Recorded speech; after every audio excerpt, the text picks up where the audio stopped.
कुडाळ तालुक्यातील सरंबा, दुर्गावाड, धनगरवाडी येथील रामा बापू वरग यांच्या राहत्या घरावर व नारळाच्या झाडावर वीज कोसळून मोठे नुकसान झाल्याची घटना आज संध्याकाळी घडली। त्यांच्या घराचे पत्रे फुटून व उत्पन्न देणाऱ्या नारळाचे झाड जळून खाक झाले। याबाबत सरपंच रावजी कदम यांनी पाहणी करून कुडाळ तहसीलदारांना याची माहिती दिली।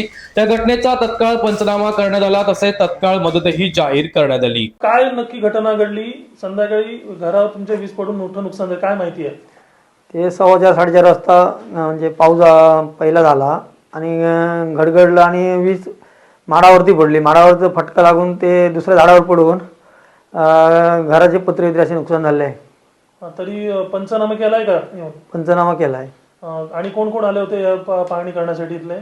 तसे हे आपले तलाठी होते, आमचे सरपंच होते, उपसरपंच होते आणि इथले स्थानिक लोक होते। याच्यामध्ये आज एक घटना घडली 4:15-4:30 सुमारास वीज पडून घराचं नुकसान, काय माहिती आहे नक्की? खरोखर आज एक 4:15-4:30च्या दरम्यान एक अतिशय दुर्दैवी अशी घटना, अवकाळी पावसाला जी सुरुवात झाली त्या सुरुवातीच्या पावसानेच एक जोरदार कडाक्याची वीज जी चमकली, त्या विजेने तिथल्या असलेल्या नारळाच्या माडावर एक वीज पडली आणि त्या विजेचा फटका त्याच्या शेजारी असलेल्या एका झाडावर पडून त्याच्या ज्या फांद्या आहेत, मोठ्या फांद्या, त्या फांद्या ह्या राहत्या घरावर पडून या घराचं अतोनात असं आर्थिक नुकसान झालेलं आहे, वित्तहानी झालेली आहे। दुर्दैव एवढं चांगलं होतं किंवा दैव बलत्तर म्हणून ह्या घरात जीवितहानी झाली नाही। काही कारणास्तव या घरातले व्यक्तिमंडळी बाहेर असल्या कारणाने बाहेर असल्यामुळे ते बालबाल वाचलेले आहेत, नाहीतर एक मोठी दुर्घटना इथे घडली असती आणि खूप अशी मोठी हानी झाली असती। आर्थिक हानी त्यांची जवळजवळ सगळं पकडून इलेक्ट्रिकच्या आतल्या वायरिंग, मीटर किंवा त्यांच्या फ्रीज इत्यादी ज्या इलेक्ट्रॉनिक वस्तू आहेत हे पकडून एक अंदाजे 1.25 लाखाचं त्यांचं नुकसान झालेलं आहे। अतिशय गरीब कुटुंब हे आहे आणि रोजीरोटी म्हणजे आपले मेंढ्या पालनावर हे कुटुंब आपलं उदरनिर्वाह करत असतं।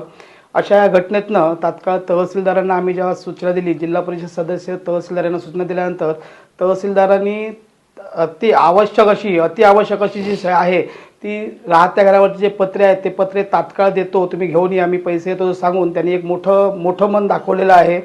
खरोखरच या गरीब कुटुंबाला ही अतिशय तात्काळ जी मदत झाली ती मदत ही खूप मोठी मदत म्हणता येईल। त्यामुळे सुरुवातीलाच पावसाच्या अवकाळी पावसामुळेच ही जी हानी झालेली आहे ती अतिशय दुर्दैवी घटना घडलेली आहे साहेब।